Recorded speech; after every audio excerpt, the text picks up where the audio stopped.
ఫాతిమాదే ఫాతిమా మేడమా లేకపోతే ఫర్జానా మేడమా? Fatima madam sir. Okay.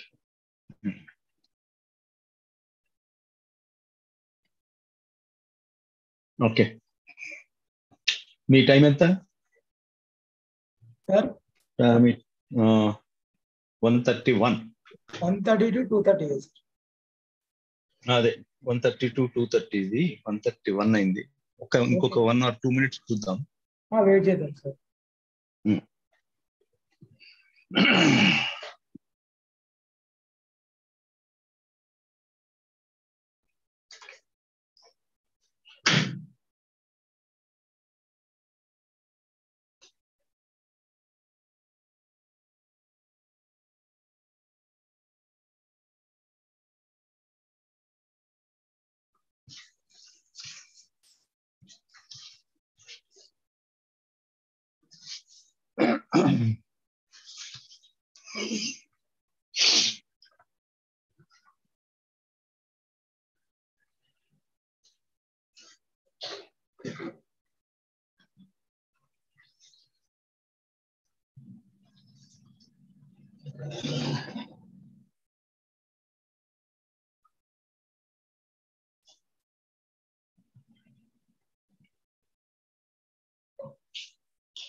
Okay, then let us start. Sir. Welcome to Open University's program of Journalism and Mass Communication.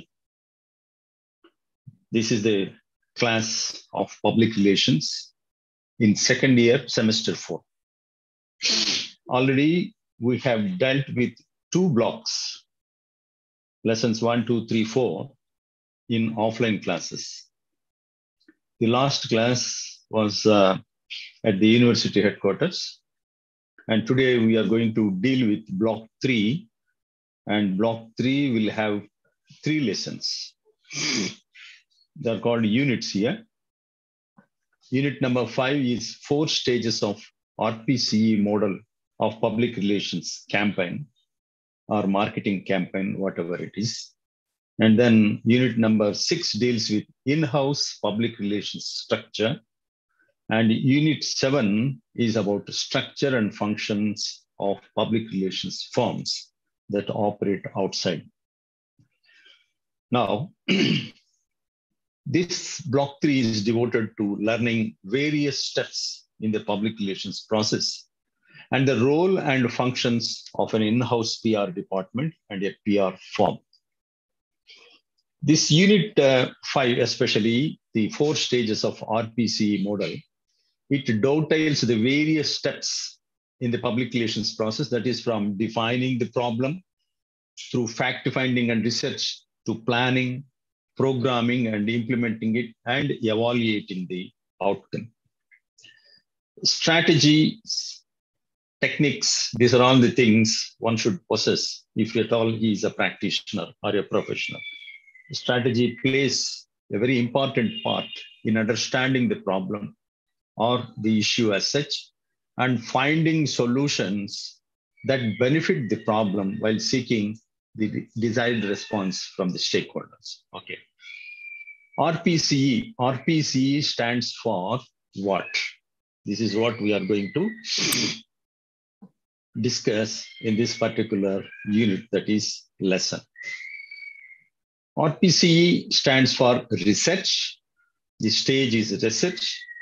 In other words, it is also called the fact-finding, the stage of fact-finding. Research always precedes and research always follows.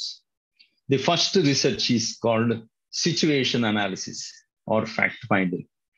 And then the second stage being programming and planning and plan of action, that is called implementing a program or a campaign. And the third stage being communication, actual communicating with the targeted public. And then evaluation. After everything is over, this campaign is over, you will evaluate what has happened, what is the result, and in that it includes feedback.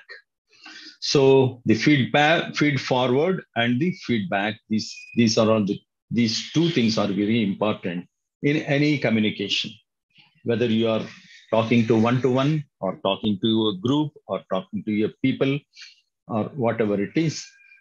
Your audience, your listeners, your viewers, they are your targeted publics.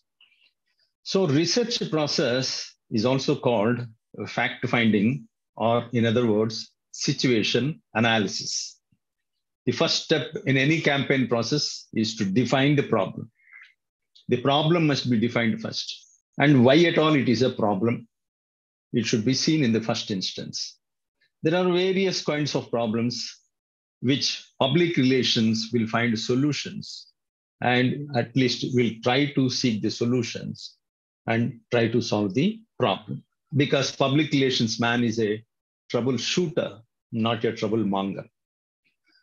The problem could be growing absenteeism in an organization, or drug use, or smoking at workplace, political interference in union activities of an organization, exodus of the core human resources or competitors, crucial media. These are all the things listed out here, but problem is problem.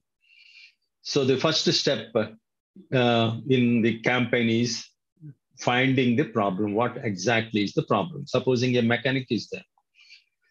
If you give your vehicle for him to find a solution, he will try to find out the problem first. Without finding the problem, he will not proceed.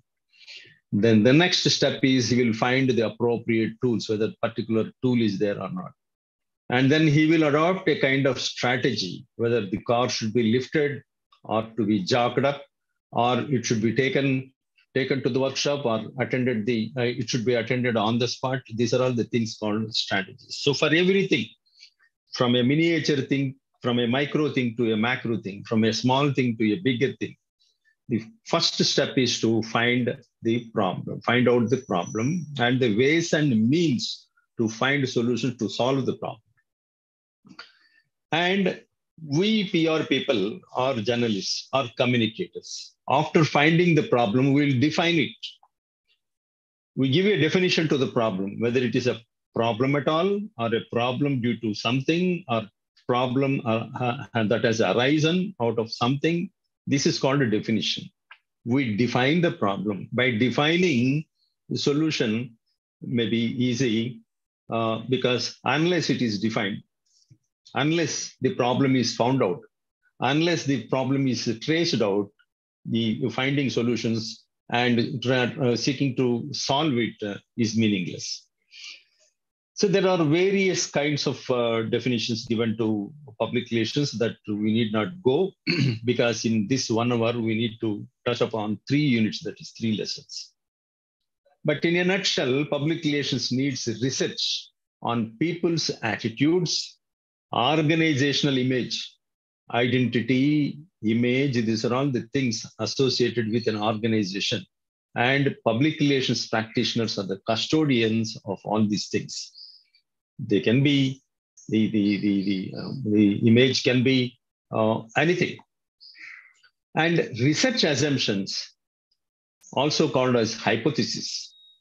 Hypothesis means you assume something because you know the problem and you assume this could be the problem or that could be the problem. And then when you actually get into rectifying that problem, then you will come to know whether the assumption I made at the beginning is right or not.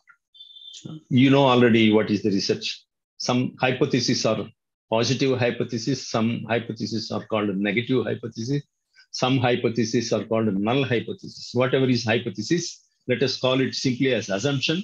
You assume this. If you do not exactly know what the problem is, you just assume this could be the problem and then proceed.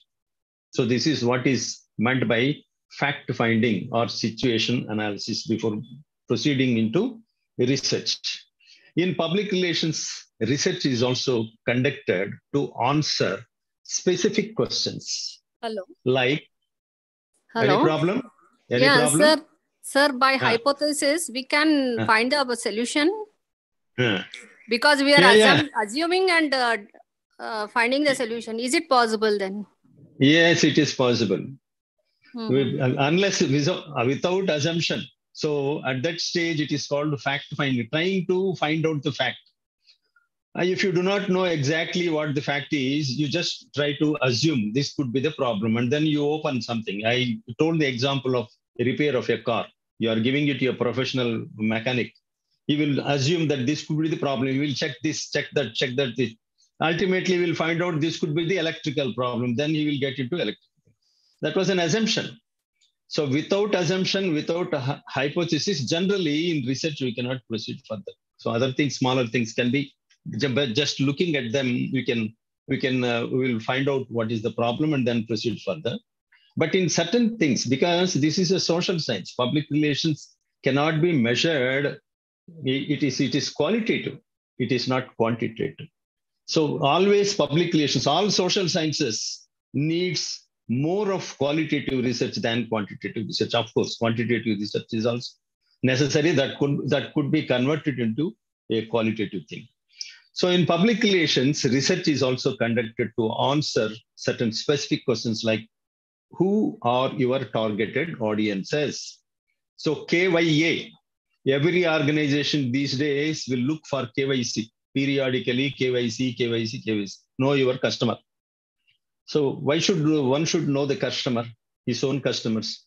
Because his communication ought to be tailor-made according to the customers, according to the audience. Similarly, public relations practitioners will first of all fix up. They are called targeted publics or targeted audience. Who are your targeted audiences in research to begin with? What is the demographic or psychographic profile of a targeted audience? What is their level of understanding? What is their dominion? Where do they stay? What is their education background? Whether they belong to the BPL category, whether they belong to the middle class or the upper middle class or the rich people, are educated or uneducated, rural background or urban background. These are all the demographic and psychographic profile of your targeted audience. This is important to be kept in mind. And the third question is, which are the most effective and inexpensive channels of communications? When we talk about media mix, several modes of communication will have to be mixed together according to the targeted audience we have already identified. So by that, we should find out which are the most effective and at the same time inexpensive channels of communication. This is where your experience and expertise will be handy. And then another question is public opinion and public perception about the organization.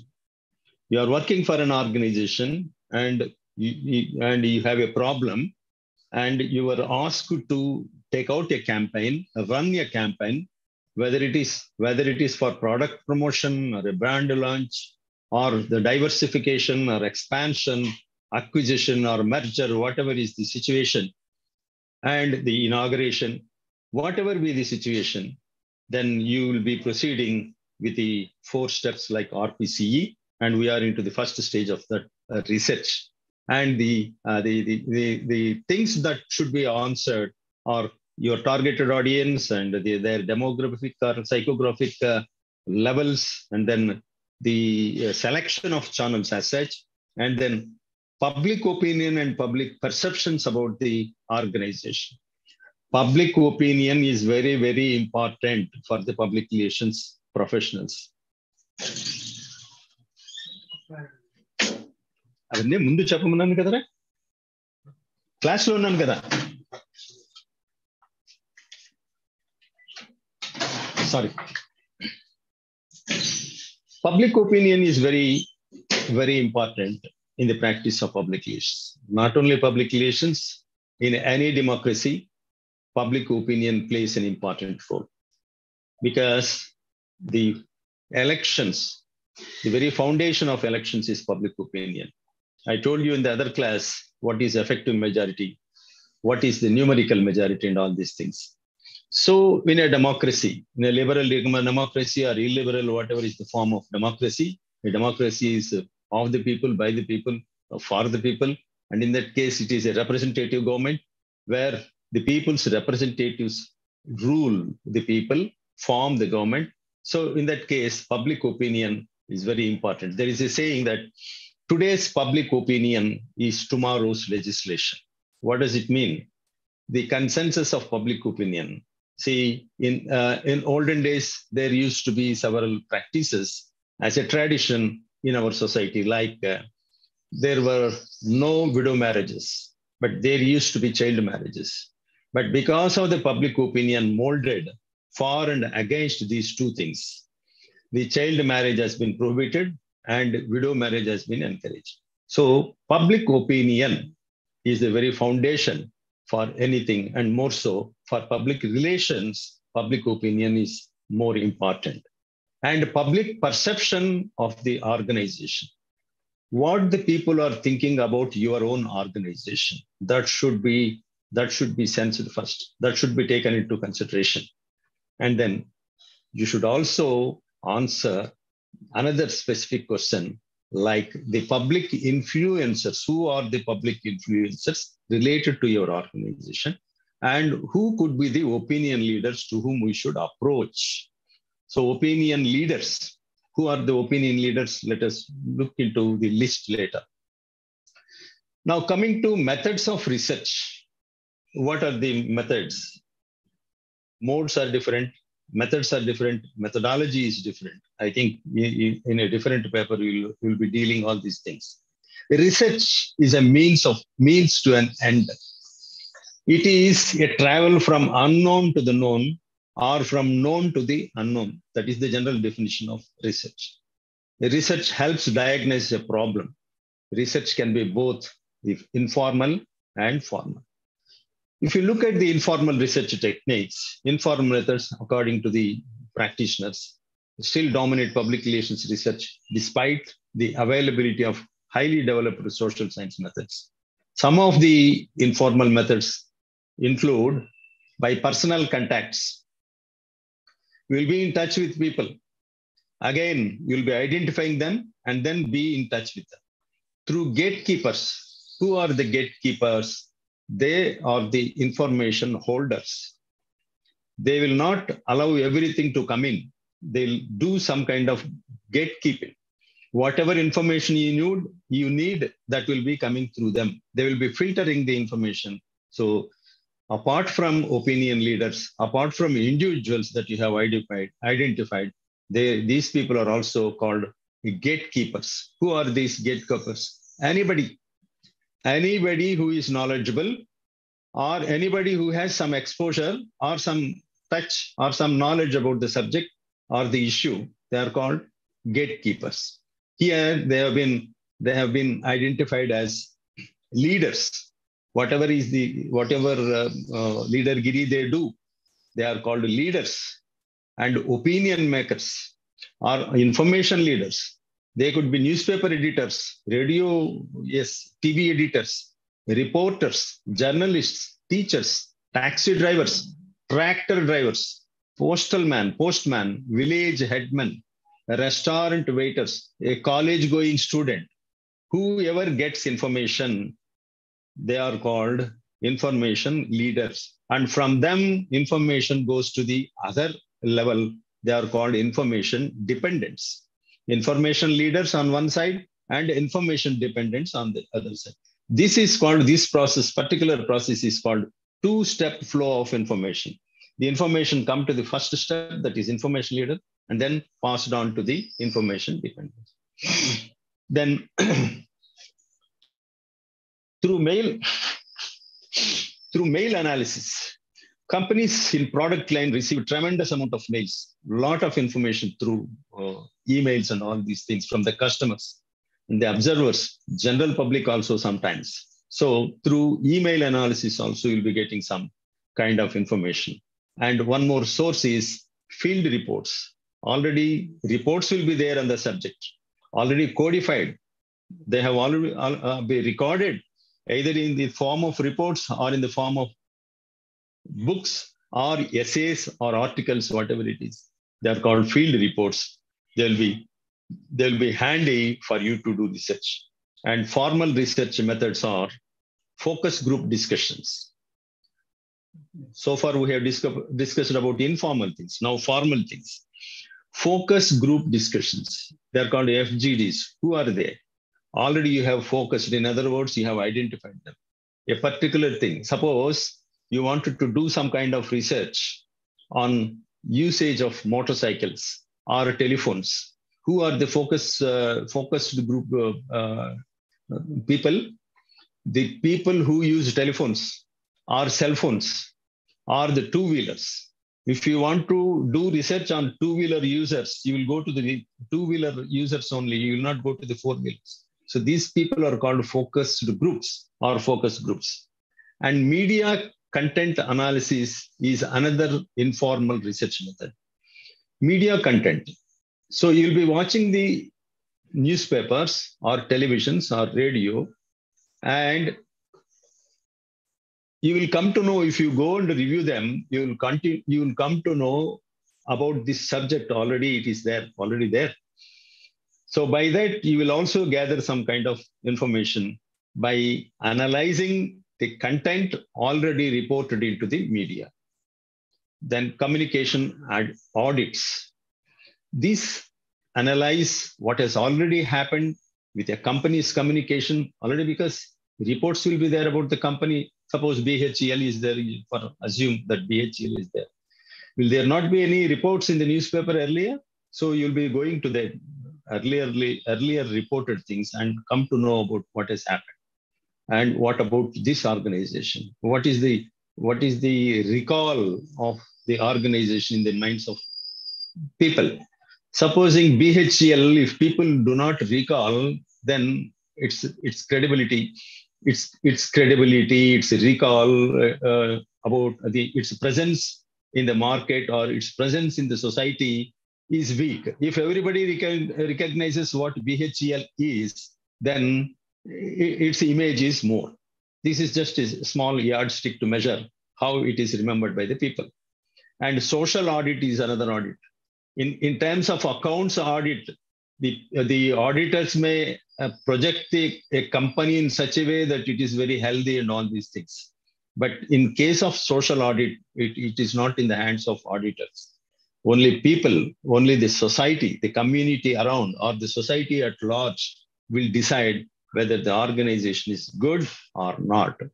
It all depends upon all these things will go to prove that it is called the image of the organization. And planning and program, second stage. In the second stage of RPCE, first stage is research and second stage is planning and programming. This is actually the second step is actually the most important after fact finding or situation analysis. It is where you'll be budgeting. You'll do some kind of budgeting because for everything, money is important. Without money, you can't do anything. And for taking up a campaign, advertising campaign or a communication campaign or a public relations campaign, this planning and programming, this second stage is very important. It is where not only yourself, also your CEO or head of the department will involve, because money involvement is there. A strategy can be divided into various stages. For example, at the corporate level, dealing with the overall exposure, purpose, and scope of the organization. At the business level, aiming to compete successfully in a particular market. All these things will be there in planning and programming that includes budgeting. Then program, there must be a program for implementation. They will include the potentially suitable and effective persuasive proportions, the message packages that have the greatest impact. So message is to be composed in such a way that it reaches the public, your targeted audience. You have already decided who are the people that should be communicated with. So your message must be tailored according to the targeted audience. The most efficient media vehicles and media strategy also should be planned at the planning and programming itself. the most suitable evaluation methods and campaign timetable and the budgeting. So all these come into the second stage, that is planning and programming. And don't forget, at this stage, the budget also involves. And the third step in a campaign is communication strategy and implementation. There are two or three things. Generally, we use we associate these three things with public relations. For that matter, any management work: tools, techniques, and strategies. You know what is tool? Tools are implements. Techniques. Techniques are the things adopted by technicians, but strategies are adopted by professionals. The strategy is because public relations is a strategic management function. Public relations, first of all, is a management function. It is a specialized management function. It is a strategic management function. Therefore, in communication strategy and implementation stage, the experts must ensure that the communication that you have designed will achieve the following things. Number one is the message must be seen, read, listened. If it is audio medium, if it is print medium, it is audio visual medium, as per the medium, it must be seen or read or listened to. It must be assimilated. It means the people must adopt, identify themselves with the message. Then you see films and you involve into them because you assimilate yourself with the theme or the movie itself, be it drama or cinema or TV serial, whatever it is. Unless you assimilate, you cannot understand it and you will not feel good of it. Then the message must be believed. If a message is told, if a message is put across into the people first of all should believe you. If somebody says something and that particular organization doesn't have any credibility in the society, and it is known for its dupes, it is known for deceiving the people, then people will not believe. See, the credibility of Margadarshi these days is so bad that people are not in a position to believe it any further, because a lot of fuss is there in the news media saying that the Margadarshi organization, I'm just quoting it as an example. It all depends upon the credibility. If an organization has a credibility, the message of that particular organization is easily believed by the people. And not only the authorities, even general public also will believe them. If you suffer the credibility, then your message will not get across. There is another saying called, if the public opinion is favor, nothing will perish. You can note down or you can try to remember this. If the public opinion is in favor, nothing will perish. If the public opinion is against, nothing will cherish. So if the public opinion now at this point of time is not all in favor of Margadarshi Chit Fund Corporation, then any message inviting new chits, inviting people to invest into the fund will not be believed by the people so easily. So it is because of the credibility, the image of the organization. So the message must be believed by the people. Only when people believe you, then they will follow you. Then the message must be remembered. It should be coined, it should be made in such a way that it should be remembered. You might have listened to various slogans. Yes? Sir, is it Margadarshi in crisis or something? That's what we are seeing in the media these days. Yeah, but they are telling that Jagan wantedly doing that, and whatever is the reason, I'm not going into the reason. Their enmity, government versus Margadarshi, government versus Enadu. I'm not going into. For some reason, these days in the media, we are seeing that the Margadarshi is not in good shape. And then at this point of time, any amount of exercise you may make to make the people believe that it is just okay, it will not work.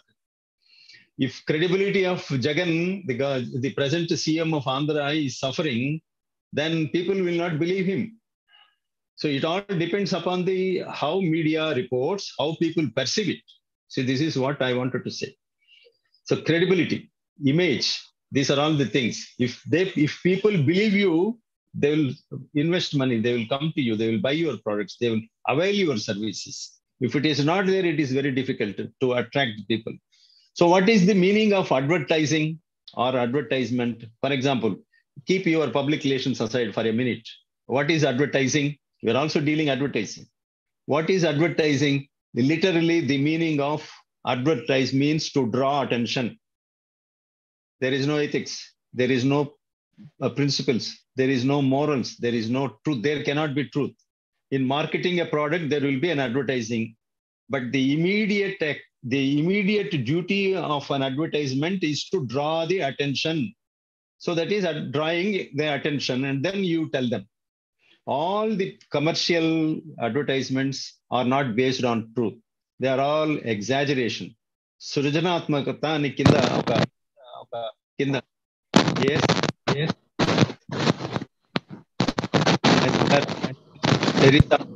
There is some disturbance. Yes, Chapandi. Somebody appeared on the screen. Mute change me. Kindly mute your mics. If at all you have any questions, I will devote 5 to 10 minutes at the end of my lecture. You can ask me, I'm ready to answer. Okay? Then the message. Sir. Yes. Everandi. Kindly mute your mics.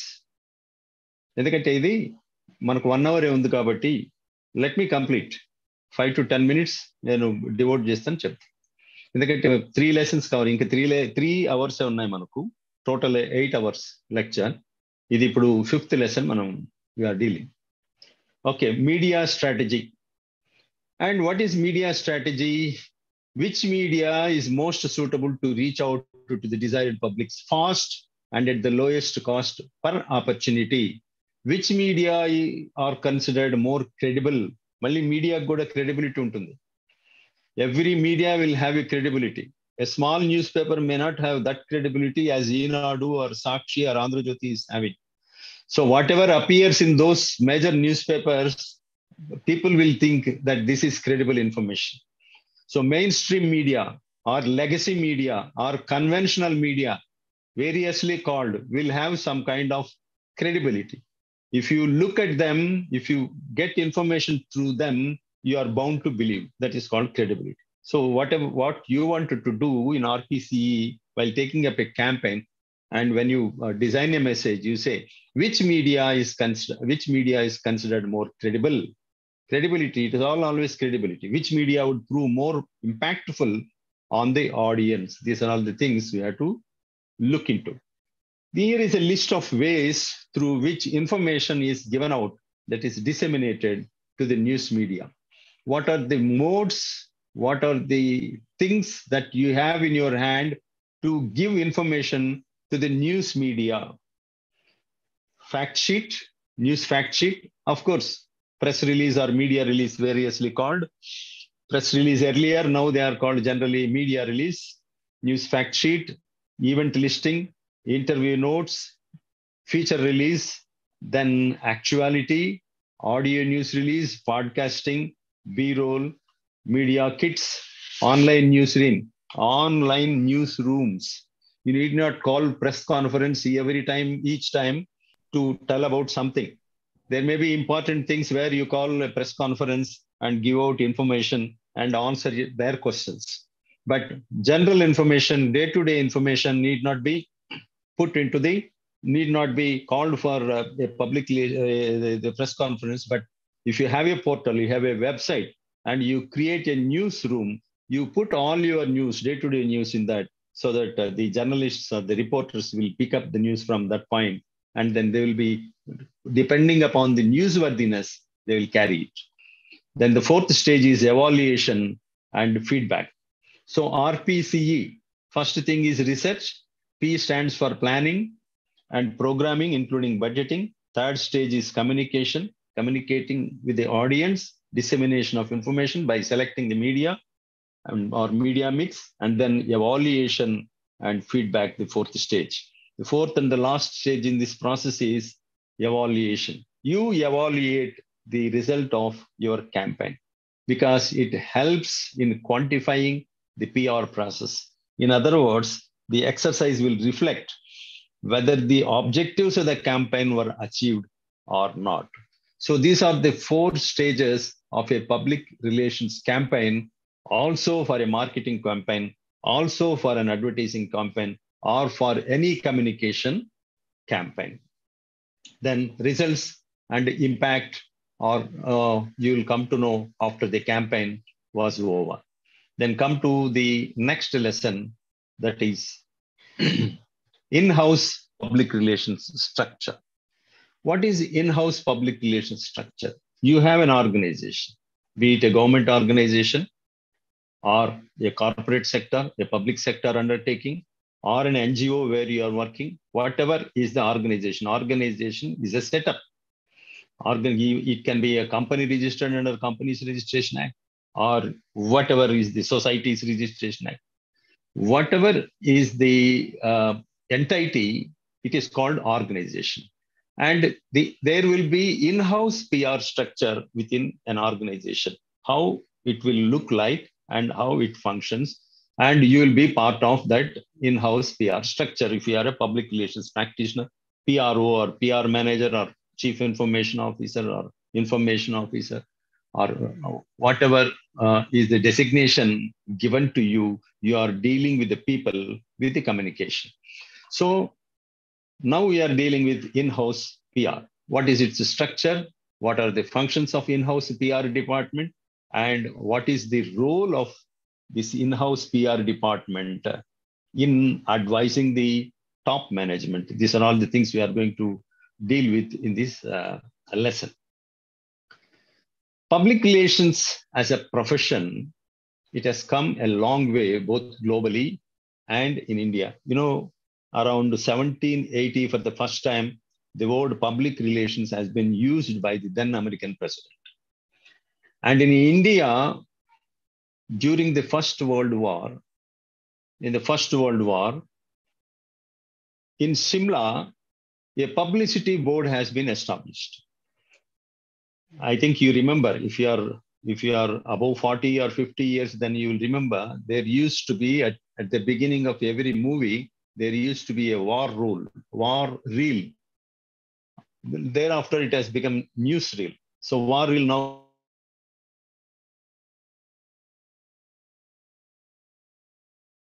See, but earlier there used to be war reels. The purpose of the government, the then crown, or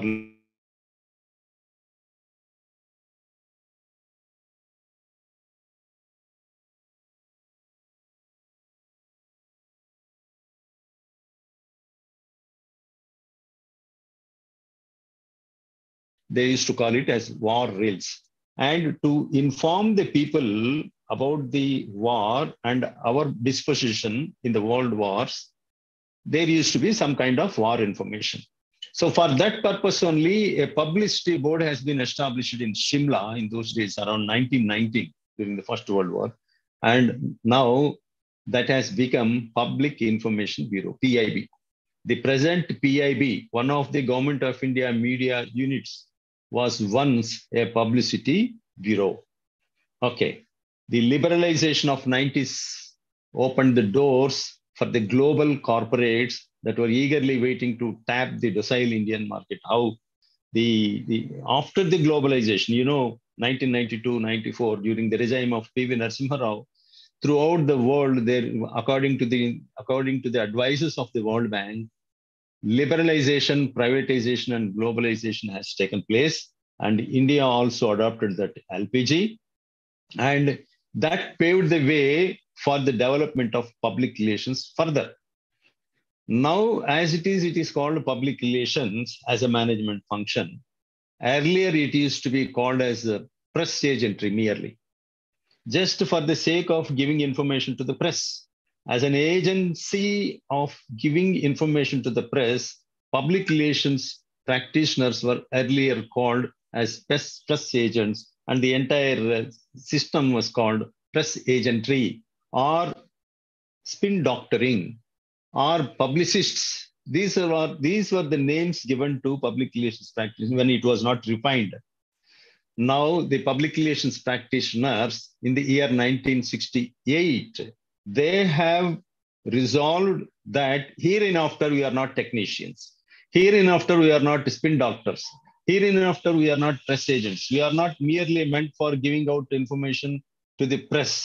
We are the managers. We are the functional managers. We practice public relations as a profession involving the ethics, these principles, and the values. Since 1968 onwards, public relations has grown into a profession. Earlier, there was no difference between public relations practitioners and reporters. Reporters used it from within the society, and public relations practitioners reported from within the organization to the outside through the media. Okay, that is all about public relations and its evolution. And the organization and management of PR department as in-house department. Post-liberalization, that is post-LPG, in the early 90s, 92, 94, we adopted LPG, and we saw the rise of a vigilant business media. From an individual corporate to the whole industry began to come under scrutiny by the business journalists who began to feed on the issues relating to debt. Reporters will get information about the organizations through public relations practitioners attached to an organization. And how, in what form? Through press releases.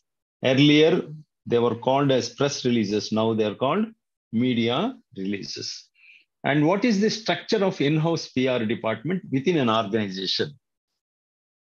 If you ask for that question, the answer is there is no specific model that would suggest where public relations fits in the hierarchy of management. In fact, various organizations have different public relations setups within their organization. Sometimes only one man, only one public relations man will act as a department himself, advising the organizations, different managers horizontally and vertically, and also reporting to the top management on one hand, and giving out information to the internal publics that are employees and the external publics that are connected to the organization.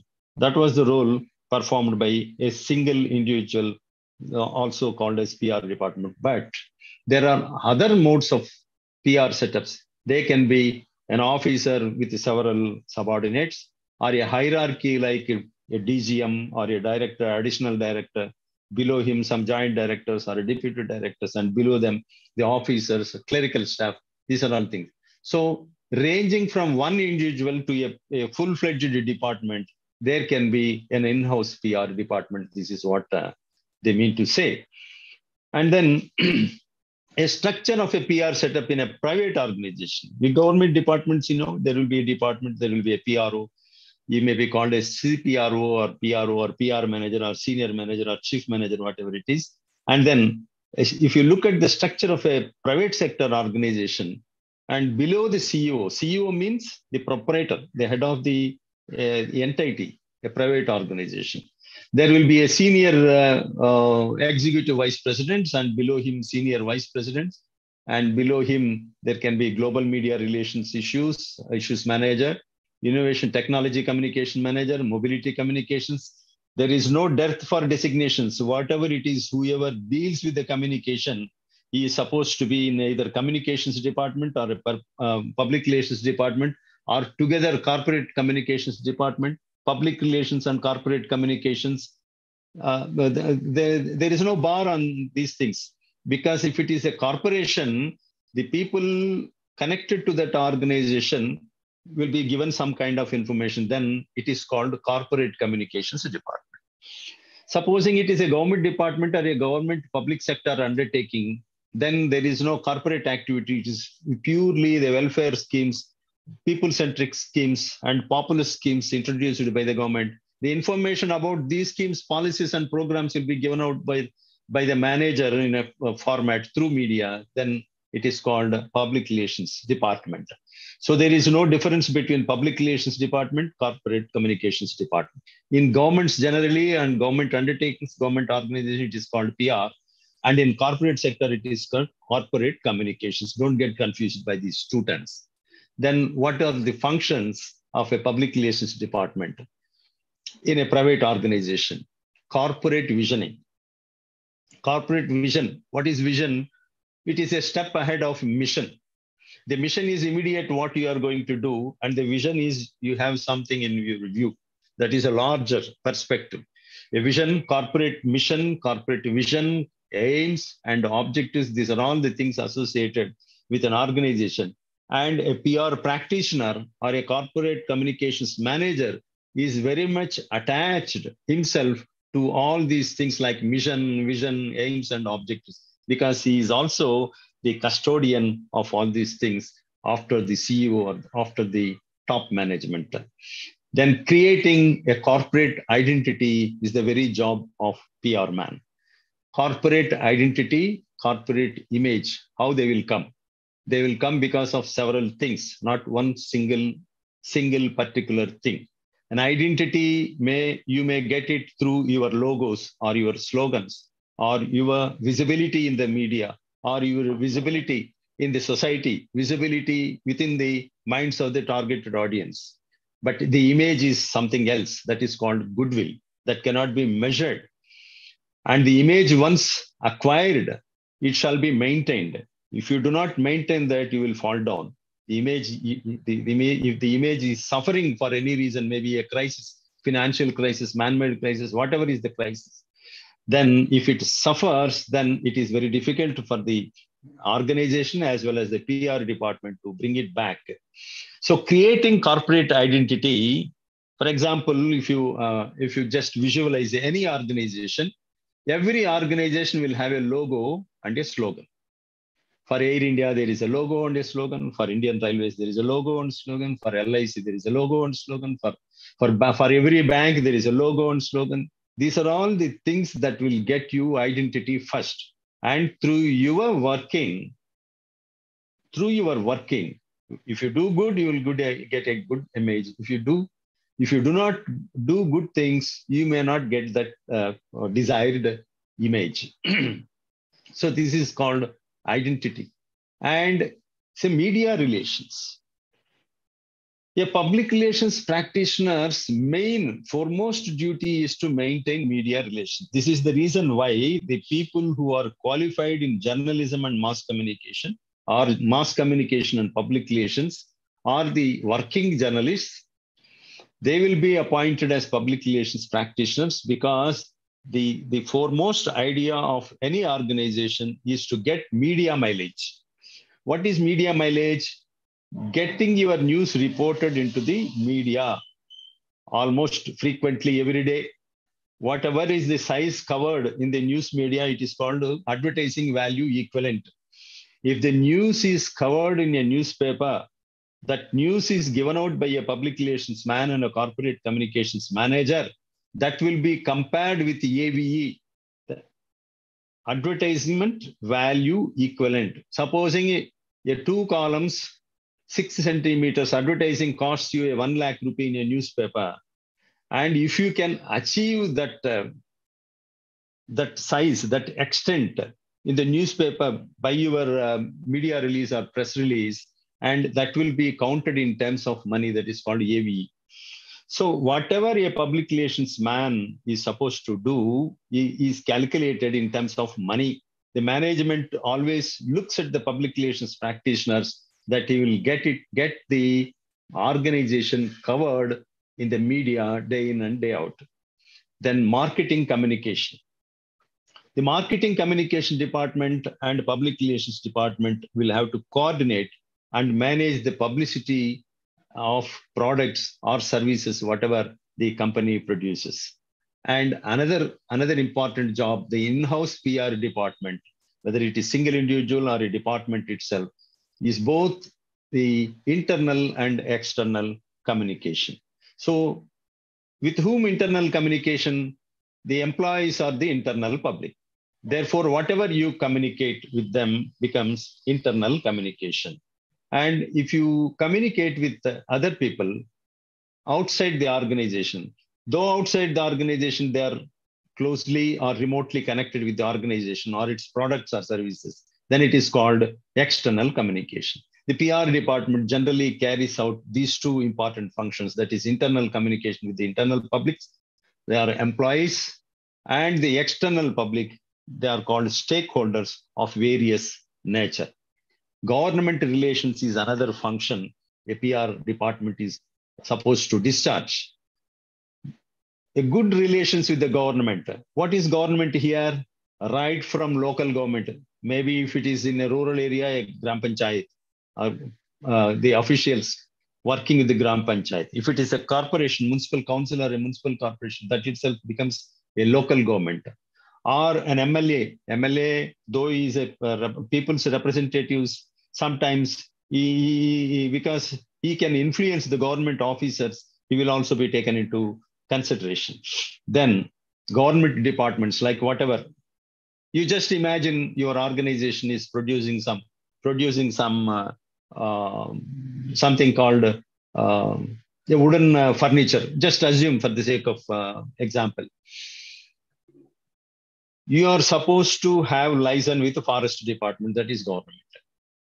And you are also supposed to have license with the transport department, because even though you have a license to cut and fell the trees, for transporting, there must be transport department. And you have to make a license with the police department, because they will also be checking your transporting of logs and wooden things, wooden tables, both raw material as well as finished goods. Just I'm quoting an example of wood. So these are all the departments involved. Supposing a building activity is there, a construction corporation is there, and you are working as a corporate communications manager for the major organization, developers and builders. Then what are the departments involved? Every department. Supposing your land, the land that you are going to develop is agriculture land or forest land, or a land that passes by a river or on the banks of a lake. So all these departments will have to be kept in good mood. I mean, you have to maintain relations with all these departments, so that not for bribing them, not for lobbying with them, only in order to communicate with them that this is the fact, this is not fact. So by giving them the fact, you always mind it that public relations is not doing gimmicks. Public relations is not marketing. Public relations is not advertising. Public relations is public relations. It has some ethics. It has values. It is based on the truth only.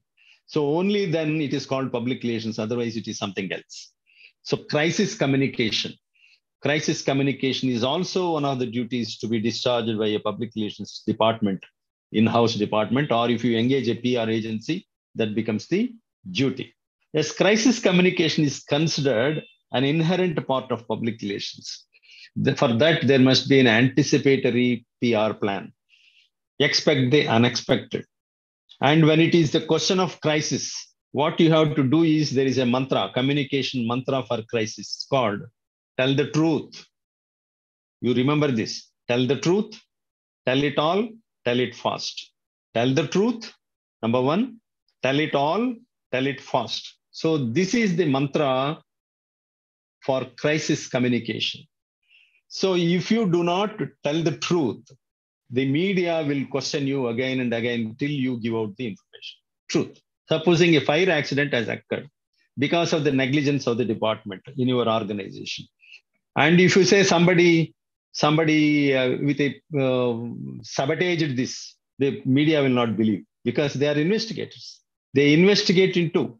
The society also will investigate into if you utter lies.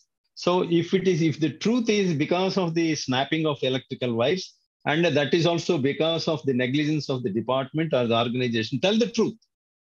Tell the truth and people will understand. If you try to suppress the fact and suggest the false things, there will be investigation. There will be further investigation. There will be more damage than the benefit to the organization. Your credibility will suffer. Therefore, the mantra is tell the truth, tell it fast, tell it all, come what may.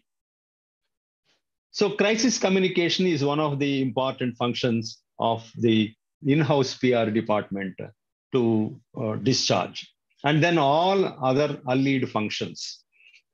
Whatever cannot be given to other departments, say material, transport, marketing, purchasing, stocking, storing, all these departments will be there for a particular organization. Number of Even, departments are including. Number of departments are including. Number of departments, sir. Total number of departments. There can be, it depends upon the department. Supposing you assume state government is there. How many departments are there? 44 departments are there. Some 32 secretariat, 32 secretariat are there, 44 directorates are there. For each and every activity, there is a department. Similarly, for a private organization, supposing a manufacturing, they will have transport department, they will have purchase department, they will have material, raw material department, they will have processing department, they have floors, they have machines, they have staff, they have line, they have a marketing department, they will have communications department, they will have public relations department or industrial relations department. It depends upon the size of the organization. They will choose, the organization, the proprietor, the CEO will choose how many departments shall be there. If the necessity arises, he will create another department. But here, all other allied functions are entrusted to PR department, because if anything is not dealt by any other department, it will be given to the public. Because therefore, a PR people are called jock of all, master of many. Jock of all, master of many. So he is supposed to give solution, think, because he is both antenna and the ears and eyes of the organization. He is the mouthpiece and also the antenna of the organization. He will have to spend more time on research. He will read the pulse of the people and then he will suggest. So whatever function cannot be alienated, cannot be given, cannot be delegated to any department, will be given to the public relations department. They are all stacked together and called allied functions. This is the reason why a public relations man is a jock of all and master of many. And the last thing is corporate social responsibility among the functions. What is CSR? Every corporate organization will have a responsibility towards the society, because it is being benefited by the society by causing some damage to the society, some damage to the environment. Therefore, it is the responsibility of the corporate organization to offset the damage it is causing to the society and the environment as well. ESG these days, environment, society, and government. This is another term that has come up very recently, since 5 years. Apart from CSR, earlier CSR used to be a charity only. It was only a charity. Now government made it a compulsory thing that a percentage of your average 3 years profit should be spent on CSR activities listed by the government, recognized by the government. You cannot spend your money as you wish. It is not just charity these days. It is a compulsion. It is a responsibility thrusted on the organization. And public relations man is in charge of CSR many a time.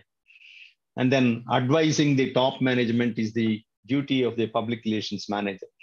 So the duty of a public relations man at the lowest level is to receive people, shake hands with him, smile at him, make all provisions at the bottommost level, and at the topmost level, he is an advisor, is an antenna, is an advocate.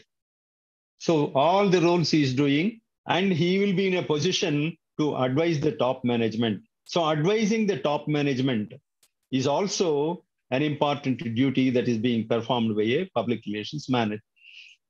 Right from shaking hands, opening the car door, seeing off, everything, till the advising the top management. It means what? From bottom to top, he has a role to play. In other departments, it's not like that. They have their roles already set. He has to do this thing, that's all. You need not go back to anything. But here, a PR man is supposed to perform all sundry duties. They are called allied functions. Then in-house departments can be, the structures can be anything like there can be chairman, below him the managing director, chairman and managing director, or the chief executive officer. Below that, from the rank of Vice President of Corporate Communications or Vice President of Public Relations, and below that there will be a hierarchy. This is the setup of in-house department in a corporation. And then organizations, different organization. Central government has a government PR department. You have number of media units. They are called government of media units. To name a few, All India Radio, Doordarshan, PIB, we discussed about it. Then publications division, media wing, Bureau of Outreach Communication. Earlier, there used to be field publicity and Directorate of Advertising and Visual Publicity and another things. They were merged together and now they are called BOC, that is Bureau of Outreach and Communication. There is a photo division, films division, and for training the journalists and communicators, you have an institution, national institution called Indian Institute of Mass Communication in Delhi and several other places. Regional units are there. All these things about media, government of media units as such, they are called. And if you look at the government, state government department, the hierarchy can be the secretary to government in charge of public relations, information and public relations. Below him, a commissioner. Earlier, there used to be director. Now that has been upgraded because all IAS officers are being posted. They'll be called commissioners, and below him are additional directors, joint directors, deputy directors, regional deputy directors, and below district public relations officers. And then there is technicians, photographers, photo artists. This is the setup of state government INPR department, information and public relations department. This is the general name in almost all the states except a few exemptions where publicity and information department in one or two states. Otherwise, it is INPR department. If you look at public sector, what is a public sector? Public sector is generally a government company where the government has more interest, at least 51% of shares. Government will be the stakeholder. Then only it is called public sector. Otherwise, it is a private entity or private sector. In public sector also, you have a chairman or CMD, general manager, corporate communication. This is their setup. And if you look at the PR department in a private sector, their sector, they will also have their own hierarchy and they have their own duties to perform, right from planning, marketing, diagnosing, publicly counseling the management, all these things, they're all associated with the PR department in a private sector. And if you look at PR in voluntary organizations means NGOs, non-governmental organizations. They're also called as not-for-profit organizations. The main purpose of floating an NGO or voluntary or VO or not-for-profit organization is to do service, social service. It is not a profit motive. Even then, they have a PR department in order to disseminate the ideology of the NGO to the public so that the public needed will avail the services of this NGO. And PR practice in three systems. One is having an in-house PR department. The other one is PR consultancy. And the third one is having both. While having a PR department internally for certain particular this thing, they will also outsource a PR agency for certain difficult things. So these are all the things called a combination of having an in-house PR department and having also availing the services of a PR agency from outside and having a combination of both. So these are all for the sake of ease in functioning. So this is about lesson, lesson 6. 5 and 6 we could cover. I'll devote you just 5 minutes or 3 minutes. If you have any questions, you can ask me. I'll answer them right now. Any questions? Sir, what is the Bureau of Research and Publicity, sir? Bureau of Research and Publicity. Like a DAVP, Department of Visual and Publicity. DAVP, DFP, and one more organization, they have been clubbed almost 5-6 years ago. They have been clubbed into Outreach Bureau of Communications. So number of government of media units, earlier they used to be at least 22. Now they have been reduced to 17. Okay? Okay, sir. Anything? No. There are 8 participants. No more questions? If No no more questions, No, sir. We are say, good. we'll call it a day. Okay, we'll catch up now in the next class. Thank you very much. Sir, Babji sir, thank you very much, sir. Good. Thank you, Srinivas sir. Prasad. Thank you. Hi, DSP. How are you? Thank you, sir. Thank you, sir. Anybody? Some lady voice?